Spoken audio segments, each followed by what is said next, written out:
이 시간 함께 하실 줄 믿습니다. 예수님의 이름으로 기도하옵나이다. 아멘. 감사합니다. 며칠 전만 해도 중국발 황사가 껴서 얼마나 답답했는지 몰라요. 숨쉬기도 답답하고 앞이 잘 안 보이고 너무너무 아주 힘들었는데 오늘 아침에 어제 저녁에 바람이 한번 휙 부르니까 이 답답한 거, 깜깜한 거, 힘든 거, 고통스러운 것들이 다 날아가 버리고 아주 밝고 시원하고 개운하고 환한 그런 하늘, 또 우리의 시각이 되었습니다. 우리가 여기까지 기도하러 올라올 때는 여러 가지 부담스러운 기도의 제목도 아마 있으셨으리라 생각을 하지만은 이 황사 같은 클클한 거, 답답한 거, 아주 컴컴한 거, 어둑어둑한 거, 칙칙한 거, 은혜의 바람이 샥 불어가지고 하나님의 축복의 바람으로 확 날려버리고 가시기를 축원합니다. 하나님께서 그런 순간적으로 역사하시려면 뭐 어려울 거가 하나도 없다, 그런 생각을 받습니다. 저는 이제 이 복을 받는다고 하는 거에 대해서 젊었을 때는 상당히 거부 반응 같은 게 있었어요.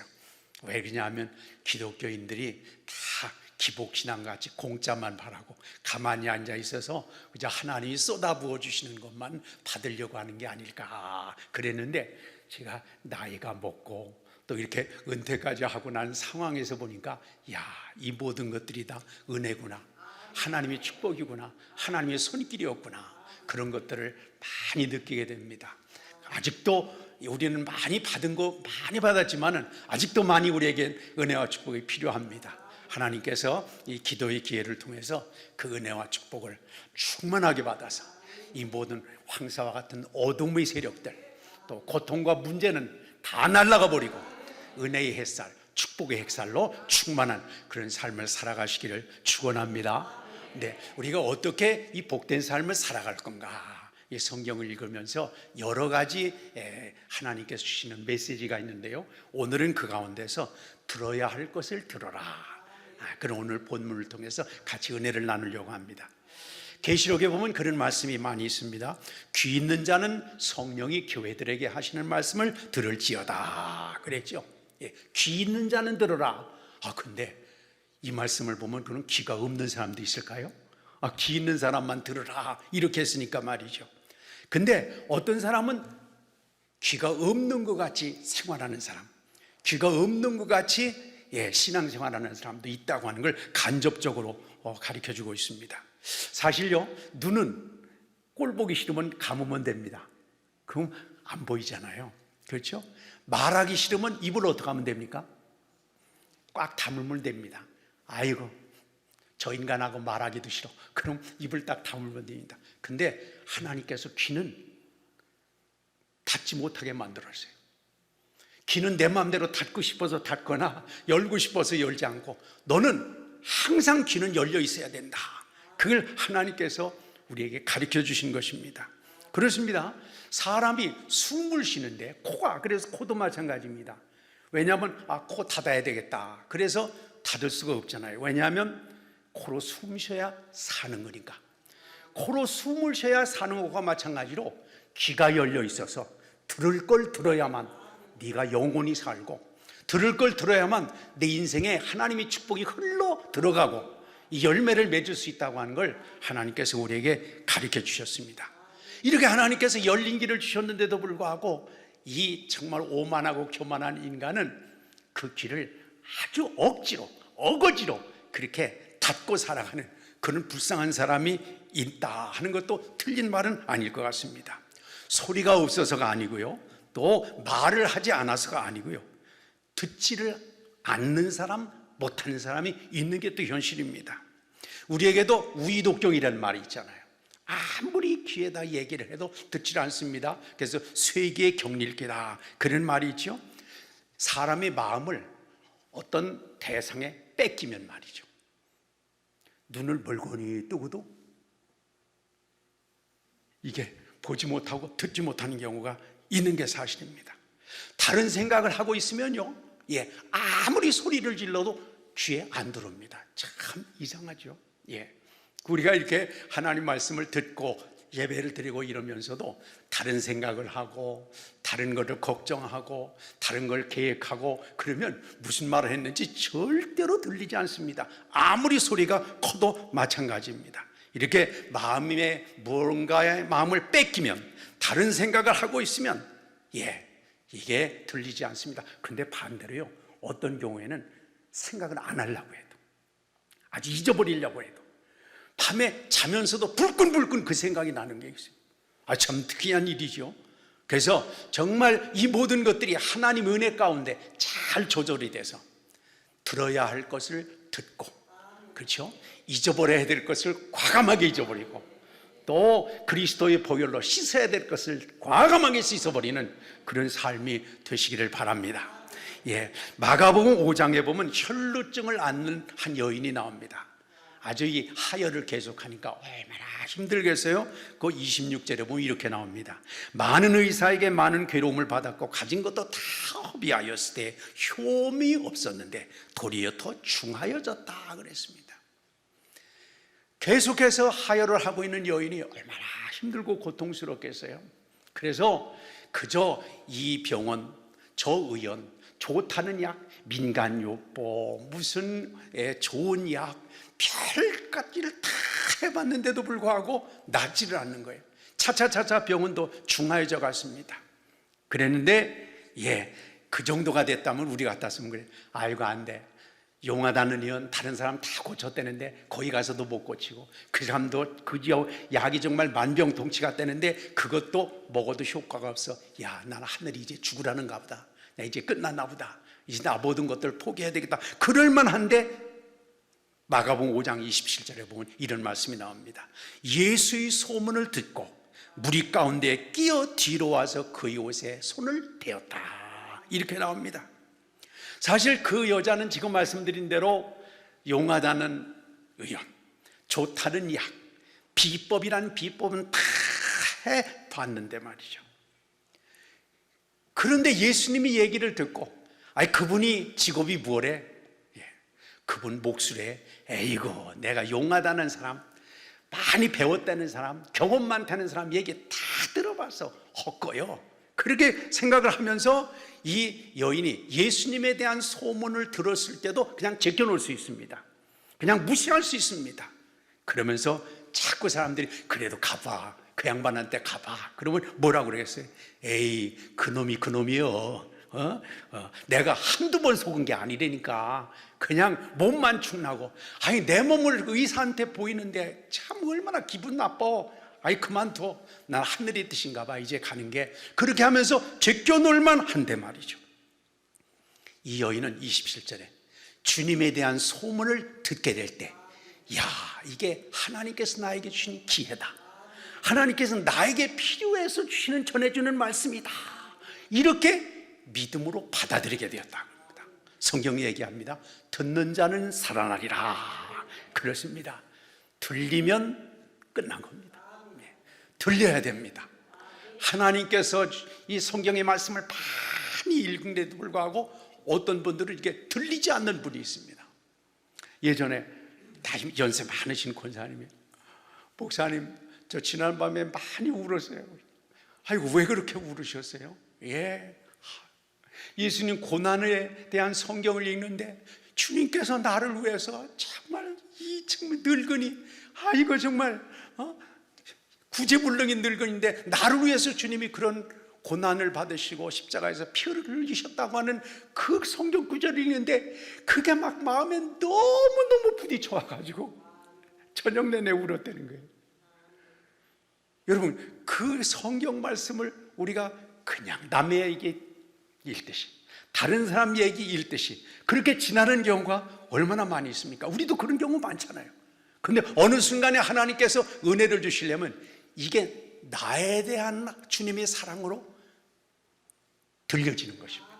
하나님께서 나에게 주시는 큰 은혜로 들려지는 것입니다.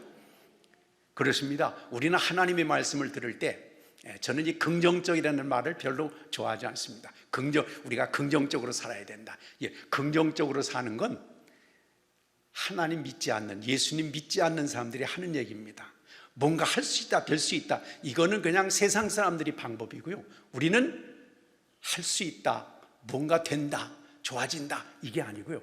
주님이 하신다, 주님이 역사하신다, 주님이 만들어 가신다, 주님께서 이끌어 주신다, 이런 고백입니다. 그래서 우리가 이 은혜로 축복으로 살려면 정말 우리 삶은 하나님과 엮여진 삶으로 들려지고 하나님께 묶여진 삶으로 들려질 때 하나님께서 우리를 축복의 통로로 사용해 주실 줄 믿습니다. 근데 예전에 중국에 갔는데요, 중국 사람들이 말을 어떻게 할까요? 중국 사람들이 말을 쏠래 이렇게 얘기하잖아요. 말을 하는데 말이죠. 근데 뭐라고 하는지 알아들을 수가 없잖아요. 너무 답답해가지고 제가 옆에 있는 목사님한테 얘기했어요. 저 사람들 좀 말을 똑바로 하라고 좀 해. 쏠래 하니까 무슨 얘기인지 알아들을 수가 없잖아. 여러분, 근데 가만히 생각을 해보면 제가 못 알아듣는 겁니까? 그 사람들이 말도 안 되는 얘기를 하는 겁니까? 못 알아듣는 거죠. 이게 문제입니다. 자기들끼리는 다 알아듣는데 제가 못 알아듣는 거예요. 하나님께서 우리에게 성경을 통해서 말씀해 주시고 하나님께서 역사를 통해서 우리에게 깨닫게 해주시고 옆에 있는 성도의 신앙생활을 바라보면서 하나님이 이렇게 역사하시고 이렇게 도우시고 이렇게 깨우쳐 주시는구나 하는 것들을 우리에게 메시지를 주시는데도 불구하고 우리가 그냥 길을 딱 닫고 그렇게 모른 척하고 살아갈 때가 얼마나 많을까, 그런 생각을 많이 해봤습니다.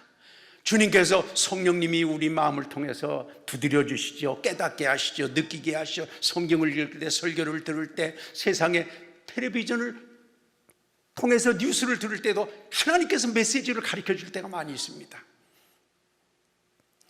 우리가 성경을 읽어도요, 한 번 읽을 때하고 두 번 읽을 때하고 거기서 하나님께서 들려주신 메시지가 다르잖아요. 어느 날 성경을 읽으면서 이런 말씀이 여기에 있었나? 이런 말씀이 여기에 있었구나, 새롭게 들려지는 때가 있습니다. 읽으면 읽을수록 같은 말씀이라고 하더라도 들리는 깊이가 달라집니다. 왜 그러냐면 성령께서 귀를 열어주시기 때문입니다.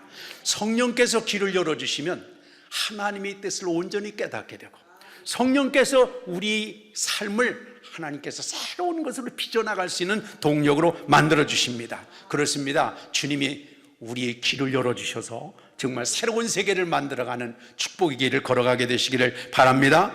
우리들 중에는 들리는 귀와 듣지 못하는 귀가 있습니다.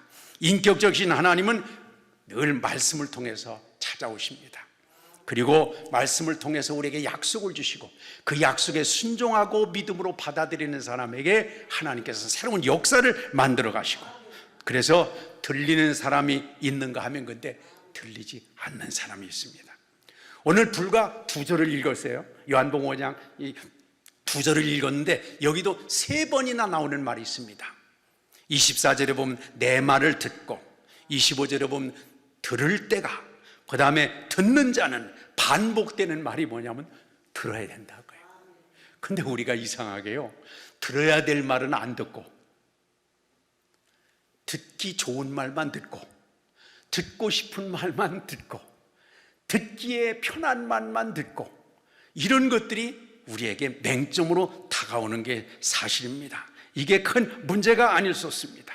그렇습니다. 듣는 것이 중요합니다. 그냥 고개를 끄덕거리고 그래 맞아, 내 생각도 그 생각이야, 그럴듯해, 그렇겠지, 이렇게 하는 것도 중요합니다만은 그게 아니라 듣는 그 말씀이 내 삶에 빛이 되고 길이 되고 내 삶이 그 듣는 하나님의 말씀 위에 얹어놓고 따라가는, 순종하는 삶을 살아가게 될 때에 주님께서는 열매를 맺게 해주십니다.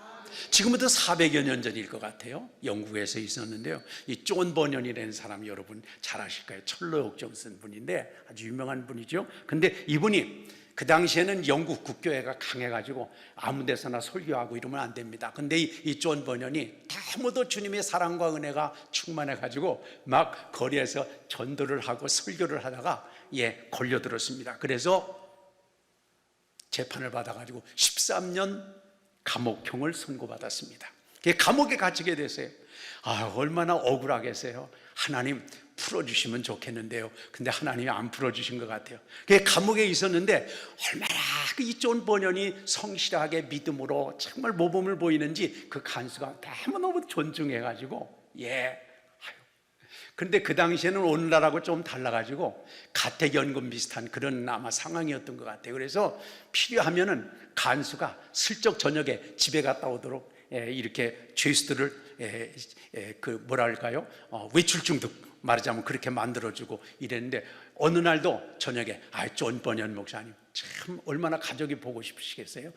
제가 기회를 드릴 테니까 오늘 저녁에 슬쩍 가셨다가 집에 가서 가족들 보시고 내일 아침 일찍 오세요. 그렇게 권고를 자기가 가고 싶다고 한 것도 아닌데 간수가 그렇게 기회를 준 겁니다. 그래서 미안한데 그래도 기회를 주니까 이것도 하나님이 은혜가 보다 생각하고 집으로 갔습니다. 집에서 이제 아마 가족들하고 저녁을 잠깐 먹고 있는데 어쩐지 마음속에 불안한 마음, 또 정당하지 못한 마음이 자꾸 존 버년 목사님한테 드는 거예요. 그래서 안 되겠다, 그냥 돌아가야 되겠다. 그래서 저녁 먹고 집에서 자지 않고 감옥으로 다시 돌아왔습니다. 간수가 그랬어요. 목사님, 제가 한번 특혜를 드린 건데 그렇게 오시면 저도 서운합니다. 그랬는데 놀랍게도요, 그 다음날 새벽에 왕이 보낸 순찰단이 그 감옥을 순찰을 하면서 존 버년 목사님 거기 갇혀 있는 것을 확인하고 돌아갔습니다. 그 뒤에 간수가 얘기했다는 거예요. 목사님 저를 살렸습니다. 제가 만약에 그냥 가시라고 해서 집에 그냥 계셨으면 저 목 날아갈 뻔했습니다. 앞으로는 목사님 하고 싶은 대로 뭘 하든지 다 그냥 해드릴 테니까 마음 놓고 그렇게 하십시오 했다는 그런 얘기가 있습니다. 사실 우리 같으면 그럴 것 같아요. 이제 이렇게 간수가 기회를 줘서 집에 가서 쉬라고 한다면 이거 하나님의 은혜다, 이거 하나님의 축복이다, 이게 웬 떡이냐 그러면서 그냥 집에 가서 푹 쉬었을 것 같아요. 근데 이 존 버년 목사님은 다 하나님의 음성에 귀를 기울이는 사람이 있었어요. 그래서 그 가운데서도 이게 편리한 거기도 하고 달짝지근한 거기도 하고 즐거운 거기는 하지만 이게 하나님께서 원하시고 하나님께서 필요로 하시고 나에게 주시는 축복이기인지 아니면 시험이기인지 이걸 잘 기록 분별해서 들으려고 했습니다. 그렇게 되니까 다시 돌아갔을 때 간수도 목사님 제가 기회를 드렸는데 서운합니다 무시하고 그렇게 생각을 처음에 했지만 나중에 지나놓고 보니까 하나님께서 이렇게 나의 삶에 깨달을 수 있는 기회를 주시고 열린 마음을 갖게 하니까 하나님께서 이것도 합력의 선을 이루어 가시는구나, 그렇게 그가 간증을 한 내용이 있습니다. 여러분, 우리가 살아가다가 보면요, 마귀가 또 우리를 유혹하고 넘어뜨리려고 할 때 하나님이 뜻 가운데서 살아가는 우리들에게 늘 마귀는 달짝지근한 거, 즐거운 거, 편한 거, 쉬운 거, 그런 걸로 우리를 늘 유혹할 때가 많이 있습니다. 그래서 우리는 쉬운 거 하면 하나님의 은혜다, 편한 거 하면 이거 하나님의 축복이다, 즐거운 거 하면 이거 하나님께서 나에게 주시는 축복이다, 이렇게 생각하기가 쉽지만 그럴 때마다 하나님의 음성에 귀를 기울이시길 바랍니다. 그래서 이게 정말 나에게 필요한 건가, 이 축복이 나에게 유익한 건가, 이게 정말 하나님께서 나를 통해서 이루시고자 하는 귀한 뜻인가 하는 것들을 잘 분별할 수 있는, 들을 걸 듣는 분들 되시기를 바랍니다. 그렇습니다. 사도행전에 보면 사도들이 설교를 들으면서 사람들이 반응한 것을 보면 참 묘합니다. 그래서 사도행전 2장에 보면요, 베드로의 설교를 듣는 사람들이, 베드로 사도가 성령 충만 받고 설교를 듣는데 사람들이 막 어찌할꼬 했어요. 그러니까 이제 회개하도록 이제 사도들이 유도를 했잖아요. 그래서 그 설교를 듣고 왜 어찌할꼬 했느냐 하면 자기의 죄가 보이고 추악한 모습이 보이고 자기 이중적인 모습이 보이고 가증스러운 나의 모습이 보이고 숨겨졌던 나의 모습들이 보이니까 막 어찌할 수 없어가지고 나뒹굴면서 난리를 피게 된 것을 봅니다. 그러면서 사도들이 우리가 어떻게 하면 좋겠습니까? 그럴 때 회개하고 예수님 믿고 구원받도록. 그래서 하루에 3,000명이나 회개했잖아요. 근데요, 7장에, 사도행전 7장에 가서 보면 스데반 집사님이 설교를 하는데 54절에 보면 이렇게 나옵니다. 그들이 그의 말을 듣고 마음에 찔려 그를 향하여 이를 갈거늘. 무슨 차이가 있을까요? 사도행전 2장에서는 하나님의 말씀을 듣는데 그것도 마음에 똑같이 찔렸습니다. 2장에서도 찔리고 7장에서도 찔리고. 근데 2장에 있었던 사람들은 그걸 회개의 기회로 삼았습니다. 그 목사님 설교하는데 말이야, 아이고 저 분명히 김지사가 목사님한테 일러가지고 설교 시간 나를 치는 거야. 정말 기분 나빠. 이렇게 어떤 분들은 주일 예배를 드리고 나오면서 얼굴을 찡그리고 나중에 알아보니까 나를 공격했다, 이런 분이 있어요. 근데 여기 2장에 나와 있는 사람들은 정말 마음에 찔려서 회개해서 하루에 3,000명이나 구원받는 큰 역사를 이루게 되었는데, 그랬는데 7장에 나와서 스데반 집사님 생각해 보세요. 얼마나 설교를 잘했는지 몰라요. 12사도보다도 집사가 더 설교를 잘했어요. 역사적인 것을 꿰뚫어 가지고 사람들한테 막 설교를 하는데 사람들이 이를 부두둑 갈았다. 결국은 스데반 집사님을 순교로 몰아넣고 있는 것을 보지 않습니까? 여러분, 오늘 그냥 우리 같으면 성경 말씀만 읽어도 회개하고 그러죠? 그냥 저같이 그냥 별 볼 일 없는 강사가 설교를 해도 그냥 믿음으로 받아들이지 이러시는데, 스데반 집사님 같이 성령에 충만하고 하늘의 신령한 세계를 바라보는 그런 분이 설교했다면 우리는 다 어떻게 했을까요? 회개했을까요? 그냥 이를 갈았을까요? 회개했을 거 아니겠습니까? 그런데 이 당시 사람들은 그 하나님이 귀중하게 쓰시는 스데반 집사님의 신령한 설교, 능력 있는 설교를 듣고도 이를 갈고 막 스데반 집사님을 오히려 코너로 몰아넣고 순교하도록 했다. 이게 문제입니다. 그렇습니다. 들리면 되는 겁니다. 들으면 되는 거예요. 근데 들리시기를 바랍니다. 그래서 이게 하나님의 뜻으로, 하나님의 음성으로 됐습니다. 한국 사람이라고 해서 한국말을 다 알아듣는 것이 아닙니다. 우리는 가끔 그러잖아요. 왜 이렇게 말귀를 못 알아들어? 왜 그렇게 말귀를 못 알아듣느냐고 그렇게 얘기할 때가 많잖아요. 근데 우리가 출애굽기를 보면요, 애굽의 바로는 당시 세계 최강의 군대를 가지고 있는, 애굽은 그 당시 세계 4대 문명이니까 최강의 군대를 가지고 있었습니다. 그러나 멸망하고 말았습니다. 그 원인을 어디서 찾을 수 있겠느냐? 그 출애굽기에 보면 이런 말씀이 반복해서 나옵니다. 마음이 강팍하게 되어 듣지 아니하였더라.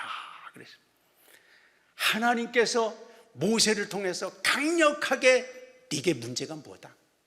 네가 살아갈 수 있는 길이 뭐다?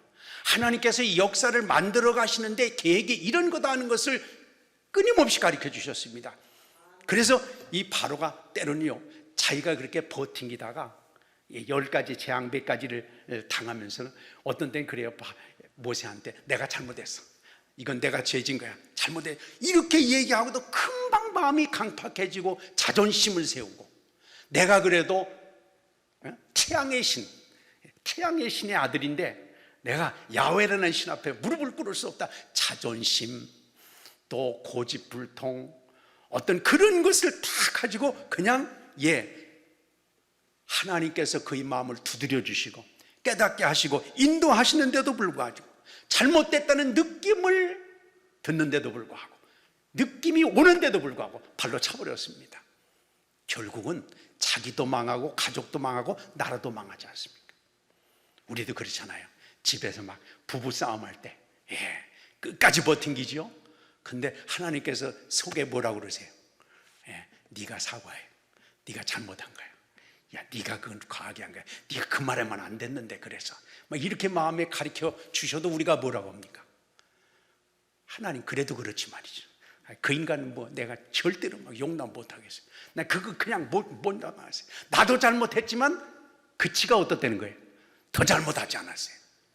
우리가 하나님의 음성을 듣지 못해서 망하는 것이 아니라, 들으면서도 내가 좋아하는 것만 받아들이고, 내가 인정할 수 있는 것만 받아들이고, 내 자존심을 꺾어서 십자가 앞에 치료받고 깨트려서 하나님의 역사를 이룬 것에 대해서는 강한 저항감을 가지고 있어서 때로는 우리가 하나님의 음성을 듣고 알면서도 바로처럼 무너질 때가 많은 것이 우리 현실입니다. 어린애들하고 이렇게 대화를 하려면 생각해 보세요. 어린애가 요만큼 키가 있는데 어른이 대화를, 야 어떻게 됐어요? 이러면 되겠어요? 어른이 무릎을 꿇고 애들하고 눈을 맞춰가면서 얘야 그렇지? 이래야 대화가 될 거 아니겠어요? 우리가 하나님 앞에 대화를 하려면 마찬가지입니다. 주님께서는 이 땅에 오셨는데 저는 생각할 때마다 그래요.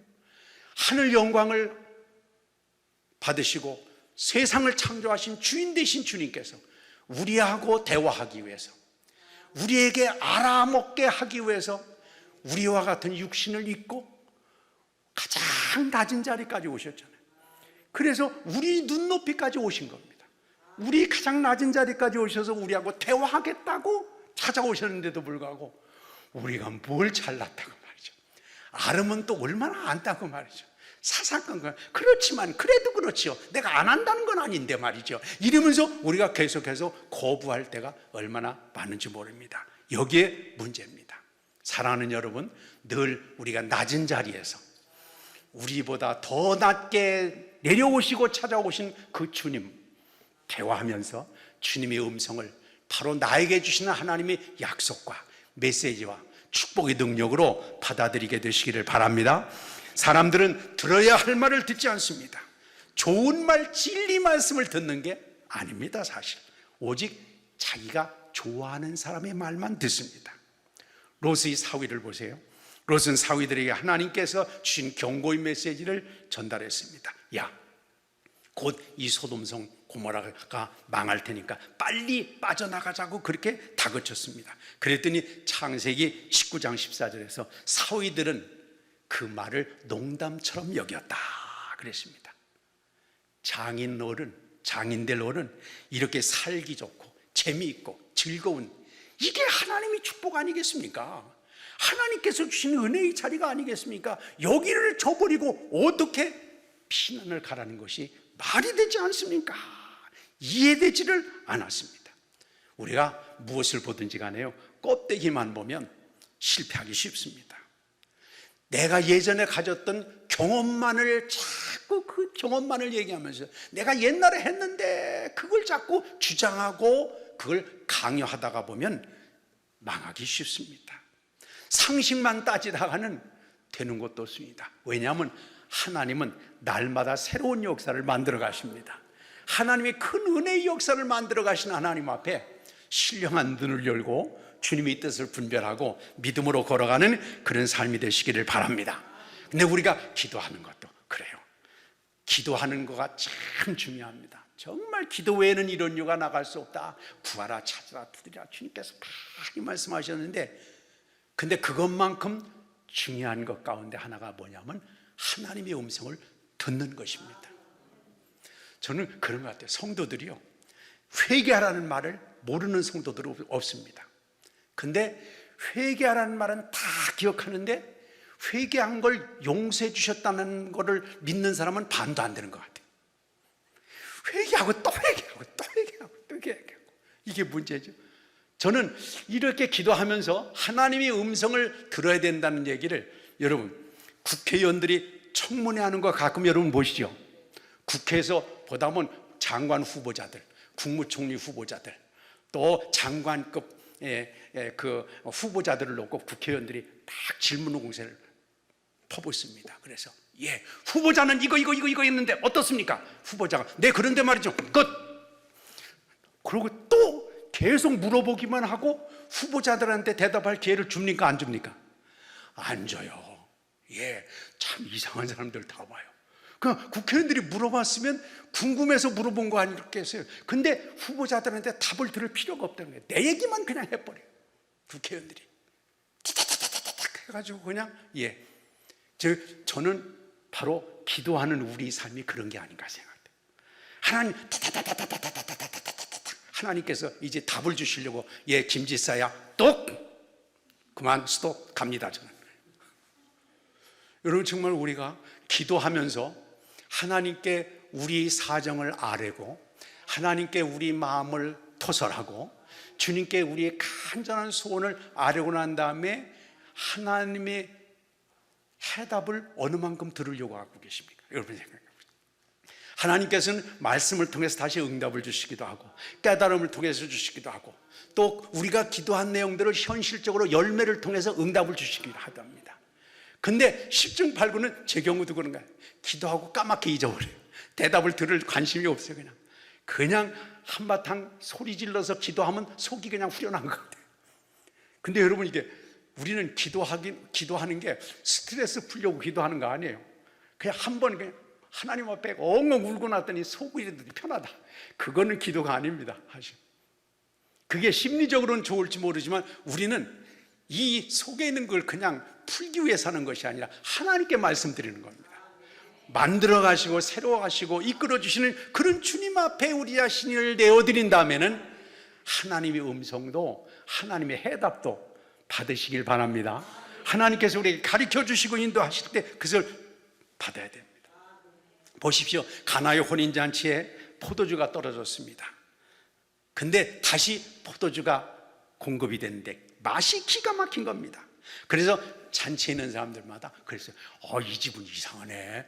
정말 보통 집은 처음에 좋은 거 나왔다가 그거 포도주 마시고 맛을 분별하지 못하도록 약간 취하면 나중에는 물 타서 주고 나중엔 짝퉁 주고 이러는데 이 집은 어떻게 해서 포도주가 갈수록 더 맛있어지는 거야. 참 이상하네. 그래가지고 사람들이 궁금했습니다. 무슨 이유인지 몰랐습니다. 어떻게 해서 그렇게 날로 좋아지는지 더 좋아지는지 이걸 몰랐는데 그 성경에 뭐라고 나왔느냐 하면 요한복음 2장 9절에 이렇게 나옵니다. 물 떠온 하인들은 알더라. 그래서 예수님께서 정결 예식에 쓰는 항아리에 물을 부라고 하고 그걸 떠다 주라고 했는데 우리 갖다 쓰면 포도주 통에다가 물을 붓든지 말든지 하지 왜 정결 예식에 통에다 물을 부어야 됩니까? 물을 부으면 얼마만큼 부어야 됩니까? 부은 다음에는 어떻게 해야 됩니까? 이게 문제가 해결 안 되면 책임질 겁니까? 망탁할 텐데 여기에 성경의 내용의 분위기에 보면 예수님께서 갖다 부라고 했을 때 아무 말 안 하고 그냥 철철 넘치게 나구까지 또 떠다서 갖다 주라고 그랬습니다. 근데 그때도 어떤 일인지 물떠온 하인들은 몰랐는데 맛을 보고야 알았다고 나옵니다. 그걸 보면 주님께서 우리에게 주신 그 놀라운 약속, 그 하나님의 말씀을 듣고 난 다음에 결과를 통해서 하나님의 은혜를 경험하게 됩니다.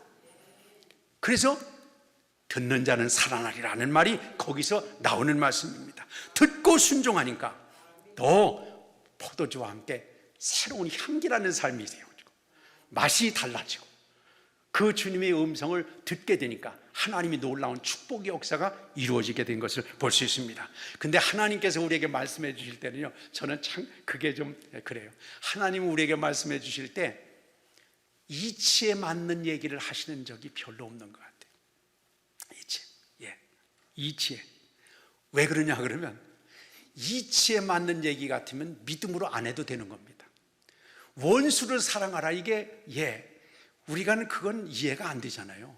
저놈은 내가 사랑하고 용서한다고 해가지고 해결될 놈이 아니니까 저놈은 근본적으로 저걸 바꿔놔야 됩니다. 내가 성질을 고쳐놔야 됩니다. 우리 같은 그러잖아요. 근데 주님은 아니다, 네가 먼저 용서해라. 이치에 닿는 얘기를 우리에게 해주시는 것이 아닙니다. 성경에 쫙 예수님의 얘기들을 한번 보세요. 가령 눈이 안 보여서 온 그 시각장애인, 말하자면 소경이라고 나온 사람한테 예수님께서 고쳐주신다고 하고는 그냥 흙에다가 침을 뱉어가지고 그 침으로 흙을 읽어가지고 여기다 딱 붙여줬어요. 또 막. 아니, 소경의 눈을 뜨게 해주려면 조금씩 그래도 밝아져야 되는데 눈뜨기는 그냥 더러운 것까지 더 붙여줍니다. 그러고 나서 실로암못에 가서 씻으라고 주님 말씀하시는데 저 같았으면 그랬을 것 같아요. 혹 데려왔다가 어떻게 했어요? 혹 더 붙인 것 같아요. 그랬는데도 주님께서 말씀하실 때 물떠온 하인들은 알더라, 순종하는 사람은 경험했더라. 주님이 놀라운 음성을 듣습니다. 그러니까 주님께서 우리에게 말씀하실 때는 늘 그런 것 같아요.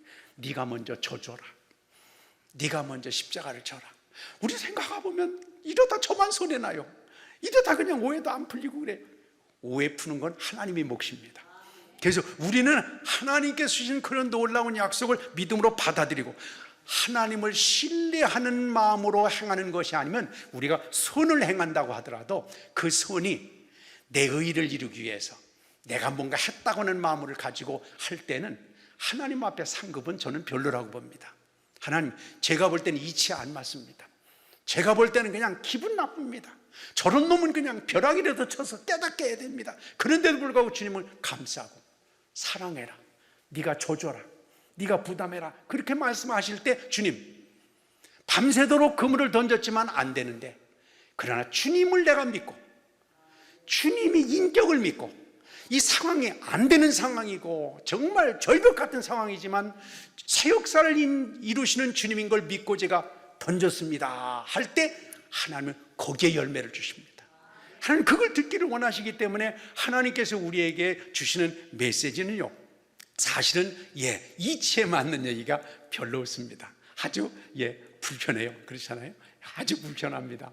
그런데도 불구하고 순종하고 나면 이게 하나님의 역사구나. 사랑하는 여러분, 내 기준에서 하나님의 말씀과 약속을 미리 판단하고 재단하고 또 교통정리하지 마시고 전적으로 성령께서 깨닫게 해주실 때 믿음으로 순종하고 그 믿음으로 들어서 하나님의 역사를 이루게 되시기를 바랍니다.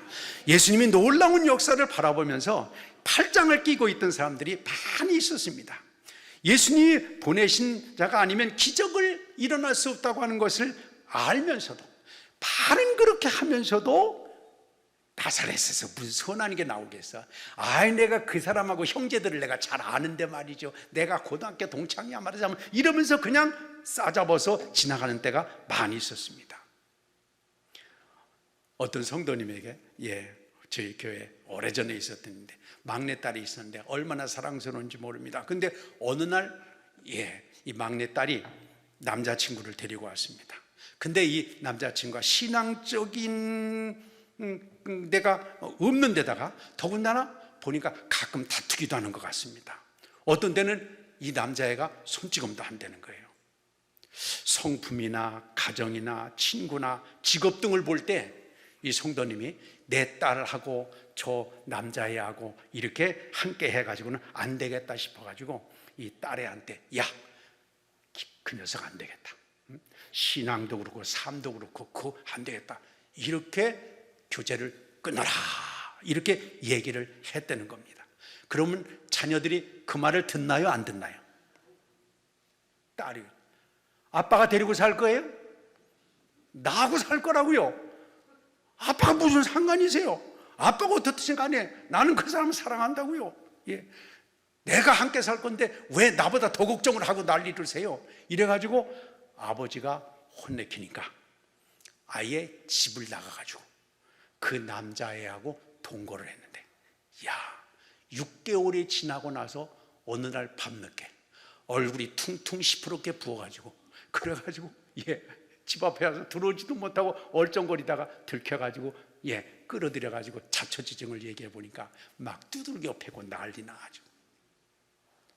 우리가 가만히 보면 그래요. 내가 다 아는 것 같고 내가 모든 것들을 판단하는 것 같아도요, 위에 계신 하나님의 눈이 더 정확합니다. 하나님께서 우리에게 말씀을 통해서 깨닫게 하시고 인도하시고 이끌으시는데, 여러분 생각해 보세요. 우리가 살아가면서 성령님께서 우리 마음에 깨닫게 하시고 생각나게 하실 때 그대로 순종합니까? 아니면 결론을 내가 내립니까? 우린 결론을 내가 내려요. 하나님 열심히 전도하라고 하나님께서 마음에 감동을 주셨다고 생각해 보세요. 하나님, 제가 안 한다는 게 아니고요, 좀 더 좋은 기회를 본다니까요. 내가 무슨 헌신을 한다든가 사랑한다든가 이래도 말하자면 김지사를 용서해라. 제가요, 그 김지사가 한마디 말만 하면 제가 다 용서하겠어요. 하여튼 조건을 많이 걸고 성령께서 우리 마음에 감동을 주시고 인도하실 때 그대로 순종하기보다는, 아까 좋은 번연 목사님 같이 그렇게 하기보다는 늘 우리가 결론을 먼저 내리고 우리가 먼저 재단을 해서 끝낼 때가 얼마나 많은지 모릅니다. 가장 신앙이 좋다고 하는 바리새인과 제사장들과 서기관들 귀에는 주님의 말씀이 진리로 생명의 생수로 들리지를 않았습니다. 참 이게 자존심과 교만과 오만이 귀를 막게 했습니다. 요한복음 5장 43절에도 보면 나는 내 아버지 이름으로 왔음에 너희가 영접하지 아니하나 만일 다른 사람이 자기 이름으로 오면 영접하리라 그랬습니다. 참 묘합니다. 주님께서 찾아오셔서 우리를 사랑으로 하나님이 생명의 말씀으로 할 때는 거부하는데 엉뚱한 세상적인 것으로 또 마귀 역사면 얼마나 또 그게 혹하는지 모릅니다. 저희도 교회를 오래 이렇게 섬기다가 보니까요, 교회에서 뭐라고 하면 시비 걸고 뭐라고 하면 이유되고 이러던 사람이 어떻게 가지고 말이죠, 이단으로 빠졌는데 이단에 가서 얼마나 열심히 하는지 몰라요. 세상에 말도 안 되는 일인데, 여러분 요새 JMS 이런 거 많이 보잖아요. 우리가 볼 때는 정말 애들도 판단할 수 있는데도 불구하고 그게 진리래요. 거기에 혹 빠졌습니다. 이게 참 우리가 들린다고 하는 것은 하나님이 우리에게 복을 주시고자 예비하셨다는 뜻입니다. 올바른 진리와 하나님의 약속과 그런 주님의 놀라운 사랑이 안 돼요. 저는 벌써 오래전입니다만 중국에 있었던 것 같아요. 요만한 아마 여자애 한 17, 18 된 여자애 같아요. 근데 그 여자애가 그 집을 나와가지고 중국 주유소에서 주유를 하면서 거기 인터뷰하는 내용에 보는데, 우리 엄마가 나를 너무 힘들게 했는데 우리 엄마가 좀 말려 죽는 꼴을 내가 보고 말 거야 이래. 여러분, 딸애를 낳아가지고 얼마나 사랑하고 관심 가져서 너 이렇게 잘해야 된다, 이렇게 해야 된다, 얼마나 그렇게 했어. 근데 얘가 너무 여기에 스트레스를 받는 거예요. 나도 하고 싶은 게 있는데, 나도 놀고 싶은 게 있는데, 근데 엄마가 자꾸 그렇게 귀찮게 굴어가지고 집을 나와가지고요, 주유소에서 주유를 하면서 주인한테 얻어맞기도 하고 굶기도 하는데 그게 더 편하대요. 이게 생각이 우리가 생각할 때 이해가 안 되잖아요. 이 하나님의 말씀과 우리 신앙생활 하는데도 마찬가지입니다.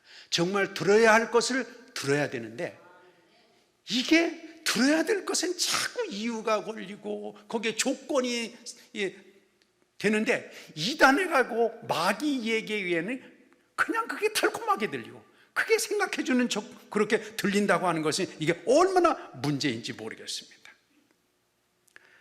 예수님은 제자들에게 여러 번에 걸쳐서요, 십자가에서 죽으실 것과 다시 살아나실 것을 반복해서 얘기하셨습니다.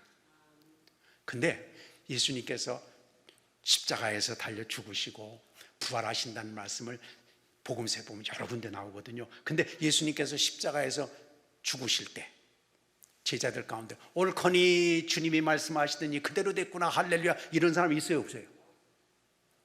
예수님께서 십자가에서 죽으시고 3일 만에 부활하셨는데 제자들이 예수님이 죽으신 다음에 부활하신다고 몇 번 얘기하시더니 드디어 부활하셨구나 할렐루야 이런 사람이 있어요, 없어요?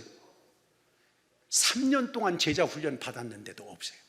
제자 훈련 이게 중요하긴 하지만은 그렇게 예수님께로부터 직접 십자가 부활에 대해서 들었는데도 불구하고 제자들 가운데 베드로조차도요, 여인들이 부활절 아침에 무덤에 갔다가 예수님 살아나셨다는 얘기를 듣고 와가지고 베드로를 비롯한 제자들은 얘기하니까 베드로가 뭔 얘기를 하는 거요, 이거 어떻게 된 거요, 이게 말도 안 되는 얘기잖아. 그러고 요한하고 함께 무덤에 가서도 진가민가하고 그게 뭐 어떻게 된 거예요, 이거 무슨 얘기요, 그러고 다시 왔다는 얘기가 성경에 나와 있습니다. 근데 참 특이한 건요, 거기 보면요, 예수님께서 십자가에서 죽으신 다음에 3일 만에 부활하실 거라는 얘기를 기억하고 있었던 사람들이 있었습니다. 누구냐 그러면 성경에 보면 나옵니다. 마태복음 26장 62절 3절에 보면요, 대제사장들과 바리새인들이 빌라도에게 가서 얘기하기를 저가 사흘 후에 살아난다고 했습니다. 그런 말을 했는데 시체 이거 잘 지키지 않으면 앞으로 무슨 혼란이 올지 모릅니다. 그러니까 지킵시다 해가지고 무덤에다가 종이를 붙이고 도장을 찍는 인봉을 했습니다. 이상한 거예요. 3년 동안 제자 훈련을 받고 그렇게 주님의 많은 말씀을 들었던 제자들은 예수님이 십자가를 지셨을 때도 무슨 뜻인지 모르고 부활하셨는데도 믿음으로 받아들인 사람이 없었는데, 오히려 바리새인들과 대제사장들은 예수님의 말씀을 기억하고 있었다는 거예요. 여러분, 저는 그런 생각을 늘 듣습니다. 저는 이제 여러분들도 뭐 같이 그런 분이 있겠습니다. 전 목사로서 이렇게 하나님의 말씀을 이제까지 막 전하고 앞장서서 이걸 믿음으로 우리 삶을 살아난다고 하면서, 과연 내가 예수님 당시에 있었다면 예수님의 제자들처럼 그렇게 모르면서 내 생각만 하고 있다가, 그냥 내 마음대로만 꽉 예수님 따르고 있다가 진정으로 예수님께서 해주신 말씀을 듣고 순종하지 못하는 삶은 아닐까? 여러분 어떻습니까? 정말 하나님께서 우리에게 말씀하시고 이끌어 주실 때마다 그걸 정말 믿음으로 받아들이는가? 우리는 들어야 할 것을 듣는가? 한번 생각해 보세요. 그런데 대제사장들과 바리새인들은 들어야 할 것을 들었다기보다는 시비를 걸기 위해서 예수님 말씀을 생각하고 있었던 사람입니다. 근데 시비를 걸기 위해서 예수님 말씀을 생각했던 사람들은 오히려 주님의 말씀을 듣고 기억을 했는데, 생명의 말씀으로 들어야 할 사람들은 그걸 듣지 못하고 그냥 외면하고 살았다는 것은 정말 안타까운 일이 아닐 수 없습니다. 아까 귀에는 뚜껑이 없다고 말씀드렸죠. 생각해 보면 참 신기합니다. 귀는 2개나 주신 이유가 무엇일까? 어떤 사람을 그랬어요.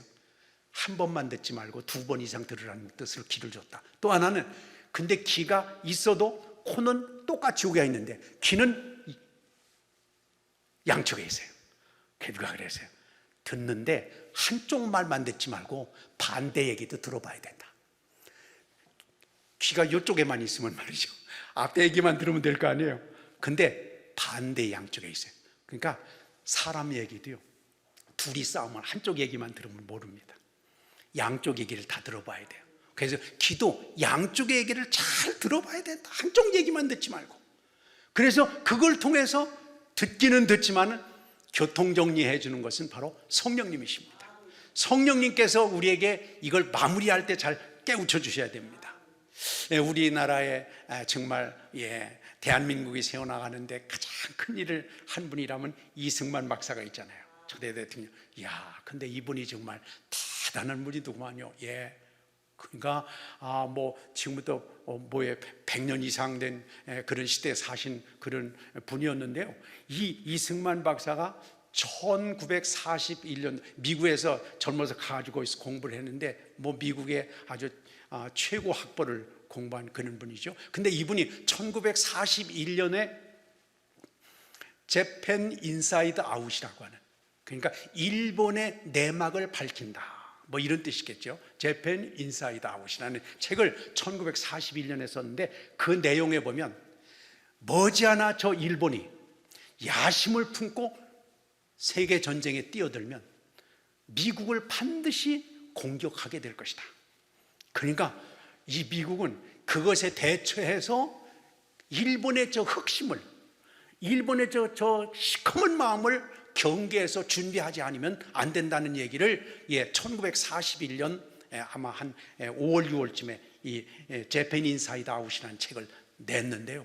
미국 사람들이 그랬대요. 이 평화 시대 말이야, 무슨 더군다나 조그만한 섬나라 일본이 이 미합중국을 공격한다는 게 말이 돼? 우리는 평화주의자, 그런 얘기 하지 마.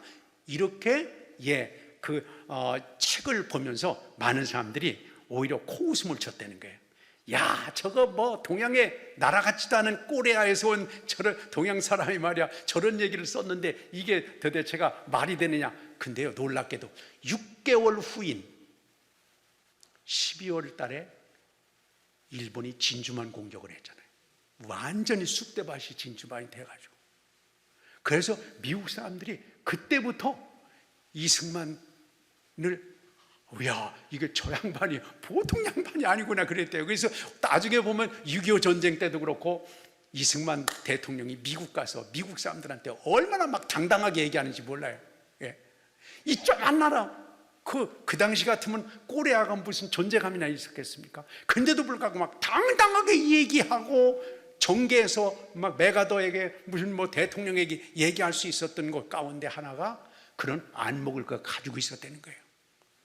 그때 만약에 그 재팬 인사이드 아웃이라는 책을 읽은 사람들이 미국에서 조금만 준비했다고 한다면 진주만의 그 참혹한 비극을 당하지 않고도 전쟁을 준비해서 일본을 쉽게 제압을 할 수 있었지 않겠는가, 그런 얘기를 쓴 글을 보았습니다. 하나님께서 우리에게 하나님의 역사를 주실 때는 반드시 뭔가 메시지 주십니다. 그래서 아모스에서도 그런 말이 나오잖아요. 하나님께서는 일을 하실 때 그 종들에게 뭔가 보여주시고 일을 추진하신다. 우리에게 준비할 기회를 주시는 거예요. 축복의 기회를 갖고 가시는 겁니다. 그래서 우리에게 성령님을 통해서 말씀을 주시고 깨닫게 하시고 또 역사를 통해서 보게 하시고 하나님 말씀을 통해서 인도하실 때마다 들어야 할 것을 듣고 하나님의 역사를 준비해 나가게 되시기를 바랍니다. 어떻게 하면 정말 들리게 될까? 어떻게 귀가 열리게 될까? 누가복음 24장 45절에 보면요, 이에 저희 마음을 열어 성경을 깨닫게 하셨다. 엠마오로 가던 제자들이 예수님께서 베푸신 은혜를 거기 누가복음 24장에 보면 나옵니다.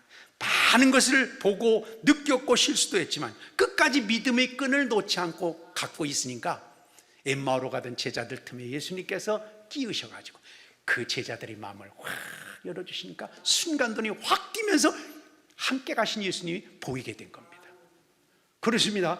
주님이 놀라운 은혜의 말씀, 성령님께서 마음에 감동을 주시자 그 말씀을 통해서 주님을 만나게 되고, 들렸다고 하는 것은 바로 만났다는 뜻입니다.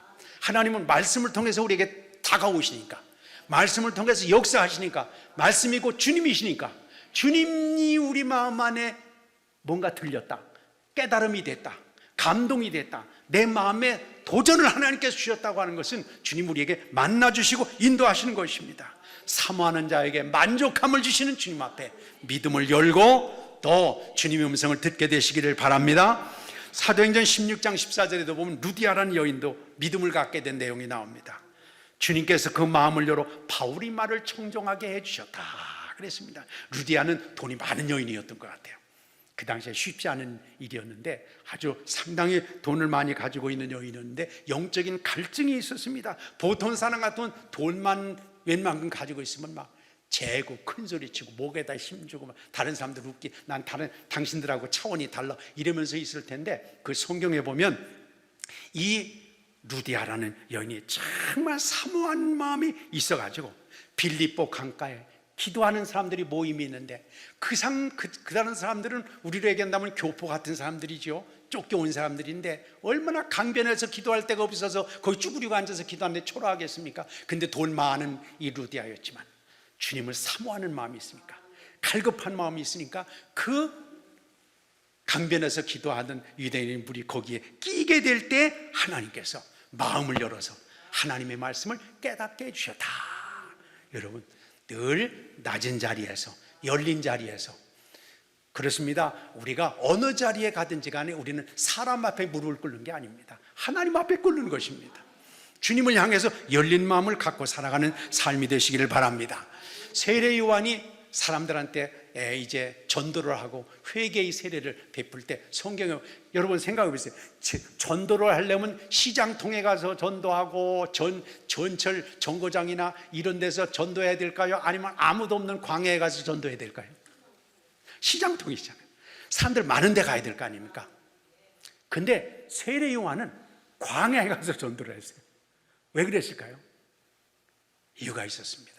시장통에 많은 사람들에게 하나님의 말씀을 전할 때 준비가 안 된 거예요. 시장에서 돈 바꿔야죠, 돈 벌어야죠, 사람과의 부딪히죠. 근데 여러분, 광야에 가서 돈이 보입니까? 집이 보입니까? 자식이 보입니까? 뭐가 아무것도 안 보이는 거예요. 광야에서는 그냥 환한 벌판만 보이는 모래사막과 같은 그런 마음이 준비된 자리에 한 말씀만 거기에 꽉 꽂히면 이게 역사가 일어나는 거예요. 예수님께서도 성경에 보면 여러 가지 문제가 있지만 예수님이 대개 사람들한테 가령 산상수훈을 얘기하실 때도 길거리에서 하지 않았습니다. 교회당에서 하지 않았습니다. 오히려 산에 가서, 사람들이 올 때 산에서 뭐 다른 게 보이겠어요? 걸리적거리는 게 하나도 없습니다. 그리고 예수님은 가끔 강변에다가, 갈릴리 호수변에다가 배를 띄워놓고 호숫가에 사람들을 딱 앉혀놓고 예수님께서 말씀하셨어요. 그러니까 호숫가에서 집이 보이는 게 아닙니다. 삶의 정황이 보이는 게, 다른 신경 쓸 거 다 꺼져놓고 이 생각 저 생각 다 뒤로 남겨놓고 하나님을 향해서 믿음으로 바라보는 그 자리에 주님은 사람들을 데려다가 거기서 말씀을 먹여주시고 하나님께서 깨닫게 해주시고 인도하시고 이끌어 주신 것을 볼 수 있습니다. 하나님께서 늘 우리에게 다가오셔도 우리는 세상에 너무 바빠가지고 할 일이 너무 많아가지고 그래가지고 관심을 뺏기기가 쉽습니다. 그래서 주님도 기도하실 때 늘, 성경에 보면 그랬어요. 주님도 기도하시는데 늘 산에 가서 기도하시고 홀로 기도하시고 밤이 새도록 기도하시고. 그런 것 같아요. 우리는 모자르니까 기도해도 이제 꼭 이렇게 산에 오고 기도원에 오고 이래야 좀 우리가 기도가 그냥 보통 말로 기도줄이 잡히는 것 같은데, 예수님이야 사람들 많거나 적거나 기도하는데 무슨 방해가 되겠습니까? 근데도 그게 아닌 거예요. 예수님 자체도 산에 가셔서 방해받지 않고 오직 하나님을 향해서 마음을 하나로 묶을 수 있는 그 자리에 서셨을 때 당신의 기도를 아버지 앞에 할 뿐만 아니라 하나님께 주시는 응답을 받는 거예요.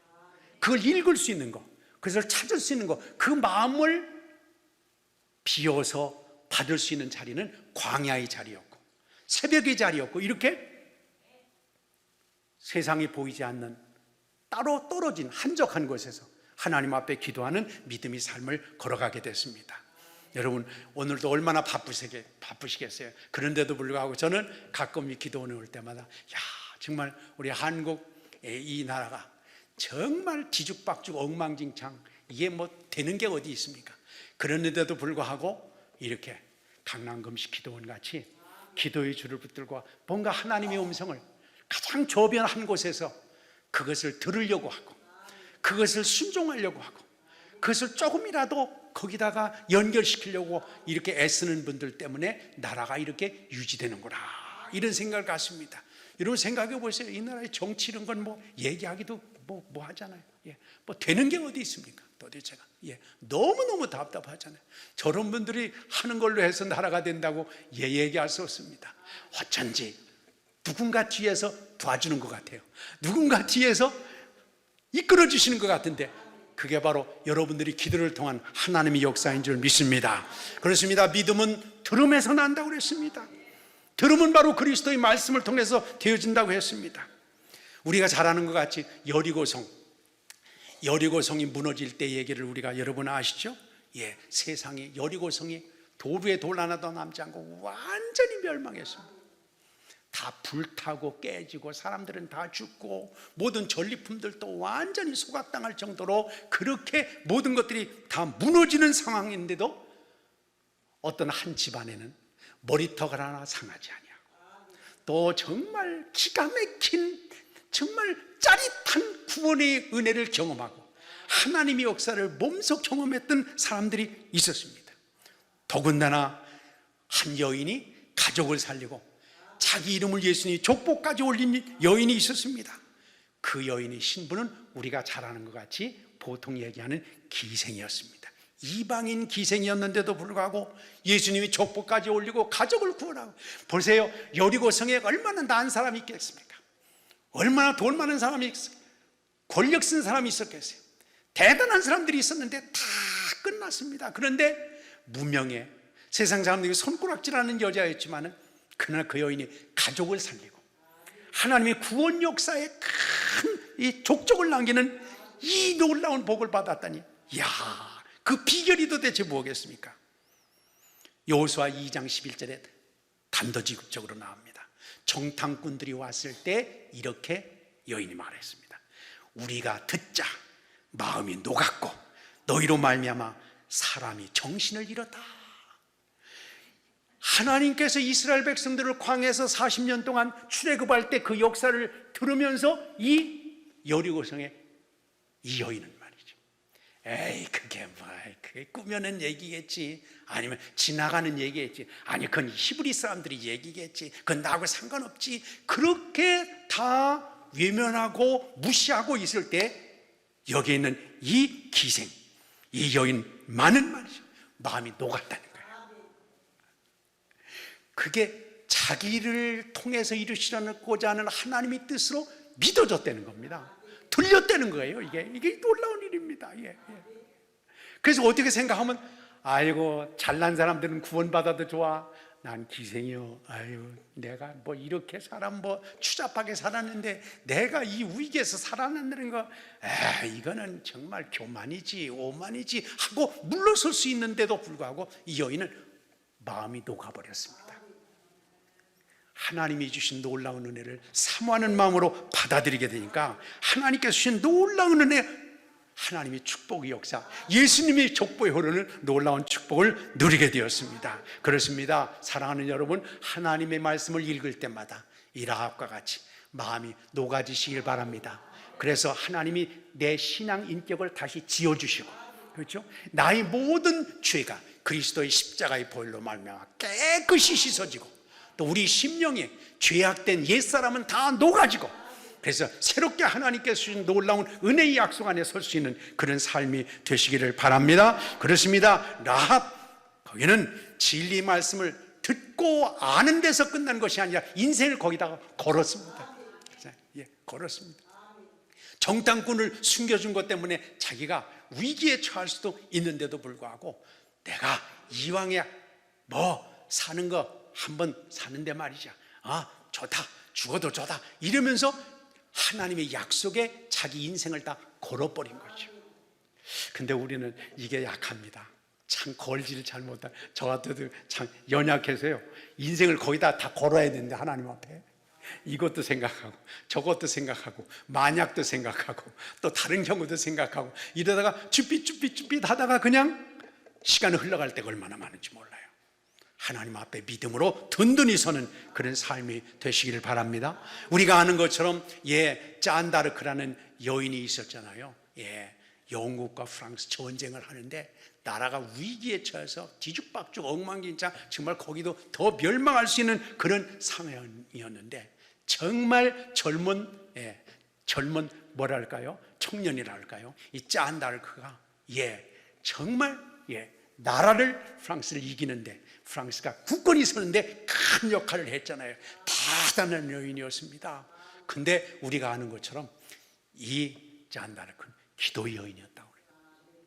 하나님 앞에 간절히 기도할 때 하나님께서 지혜를 주시고, 꼭 무슨 엘리야를 통해서, 하나님 엘리사를 통해서 주시는 것 같이 말이죠, 그렇게 해서 필요한 때 조치를 하고 군사를 이끌고 나라를 지킬 수 있었습니다. 근데 버나드 쇼라고 하는 작가가 쓴 그 성조앤이라고 하는 그 짧은 소설에 보면 그 짠다르크 얘기가 나오는데, 그 당시에 황태자였던 다우핀이라고 하는 사람이 이 짠다르크를 불렀다는 거예요. 너 말이야 하나님께서 깨닫게 하시고 가르쳐 주시고 인도하셔서 이렇게 군대를 이끌고 가서 영국도 쳐부시고 막 이런 데는데, 너 거짓말하는 거 아니야. 이 나라의 군사의 지도자는 난데, 하나님이 가르쳐 주시면 나한테 가르쳐 주시지 왜 너한테 가르쳐 주신단 말이야. 너 거짓말하는 거 아니야. 이렇게 얘기를 했다는 거예요. 그러니까 거기에 나오는 얘기입니다만은 짠다르크가 이렇게 얘기를 했다고 그래요. 하나님의 음성은 분명히 각하에게도 들릴 줄 압니다. 그러나 각하는 들으려고 하지 않았을 뿐입니다. 각하는 저녁에 그 소리를 들으려고 들판에 그 긴 밤을 하나님 앞에 씨름하면서 있었던 적이 얼마나 됩니까? 당신은 시간이 있으면 앉아서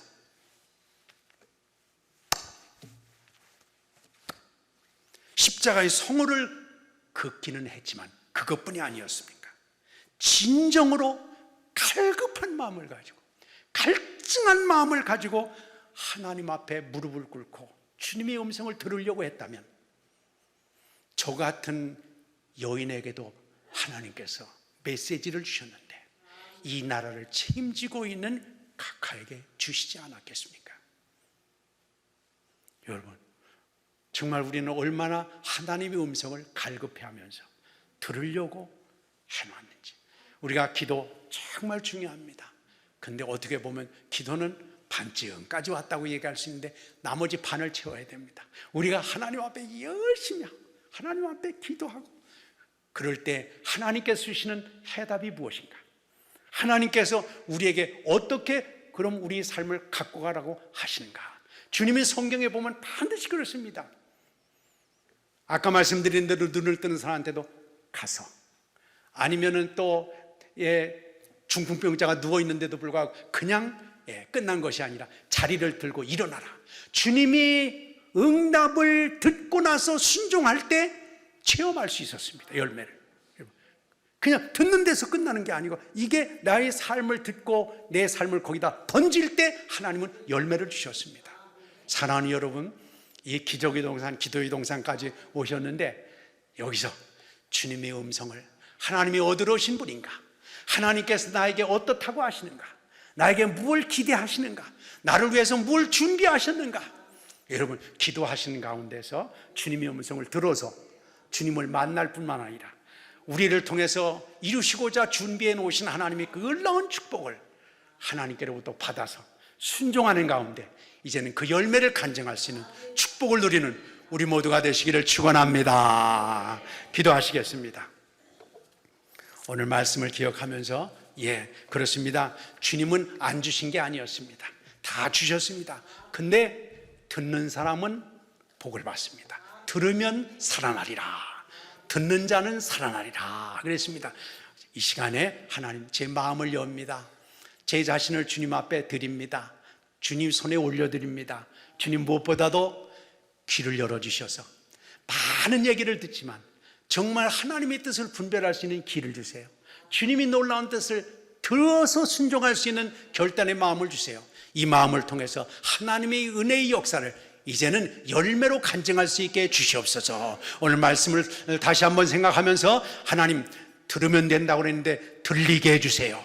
주님, 바로 듣게 해주세요. 들을 걸 듣게 해주세요. 이 시간 주여 세 번 간절히 부르 하나님 앞에 기도하겠습니다. 주여, 아버지,